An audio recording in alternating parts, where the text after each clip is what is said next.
Good morning, everyone. My name is Mighty Stream. I'm going to do your October the 20th spiritual principle of day in a meditation. I hope that you are doing well this morning.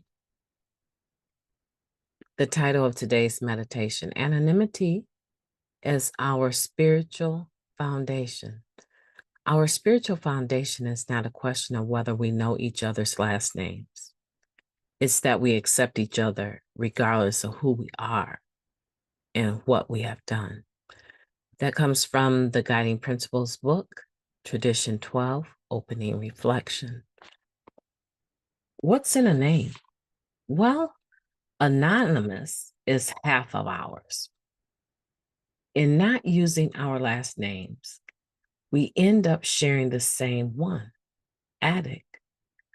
But practicing anonymity doesn't end with a last initial.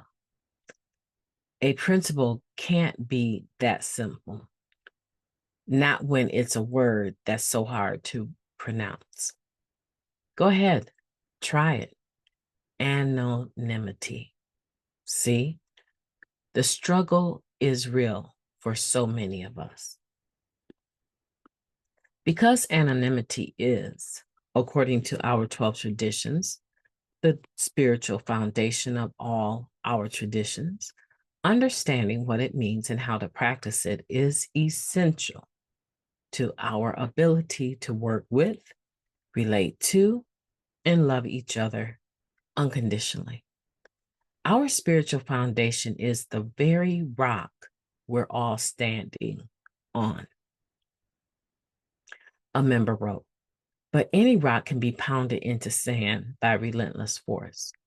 A slight here, a direct insult or backhanded compliment there, and on and on. Anonymity ensures equity among us, and we can't have unity without it. None of us is too bad or too good for NA.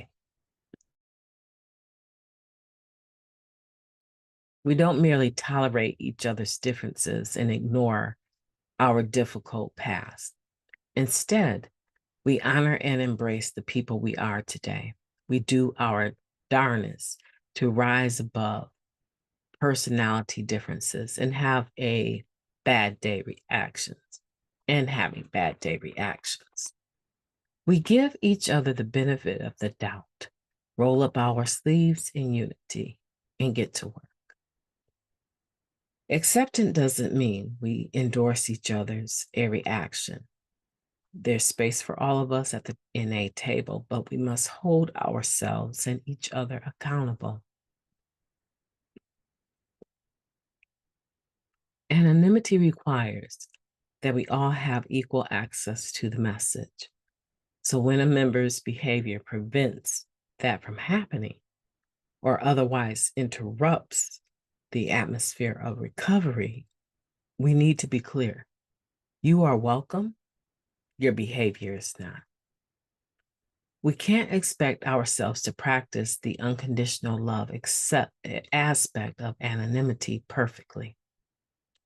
But we can't let that stop us from ensuring that every addict who comes to our meeting has access to a message of recovery, no matter who they are or what they have done or perhaps will do. Today, I aim to give my fellow addicts the benefit of the doubt. Practicing anonymity means I have faith that we can all grow, personalities and past aside. It also means I'll get better at pronouncing it over time.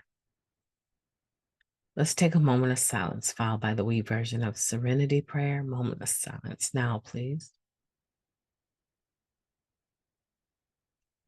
Thank you.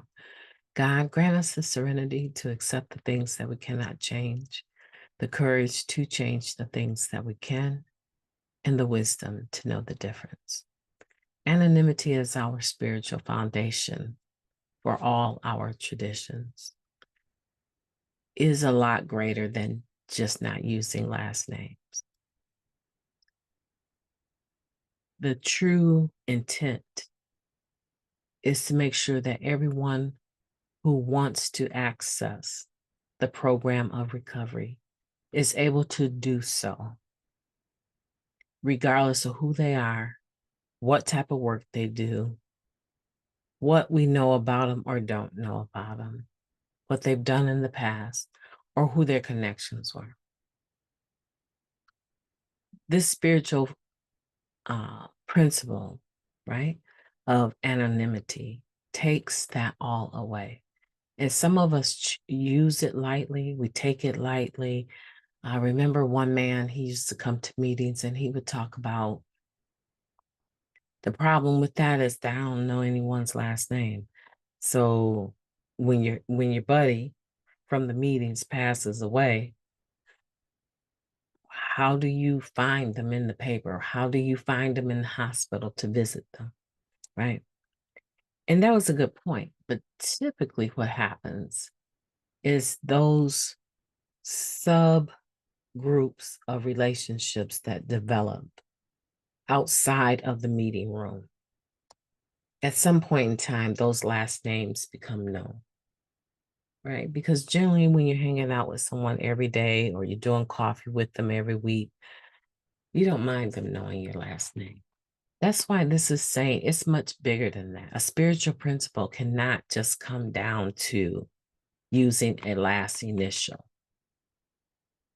It's much larger than that. And that is what we forget sometimes. So today, as you go forward and you're practicing how to say anonymity, right? As you practice that, just really practice what it means. Allowing others to come into the meeting and accept them without being concerned about what type of work they do or if they work. If they bring behavior that's not acceptable, make sure they know that behavior is not acceptable. You're welcome here, but that behavior is not. We have too much at stake.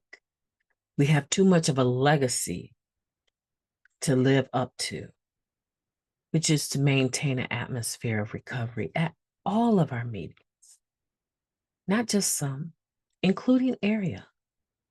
It doesn't matter. Where we're gathered together, the atmosphere of recovery should always be prevalent. My name is Mighty Stream. I've enjoyed talking to you today.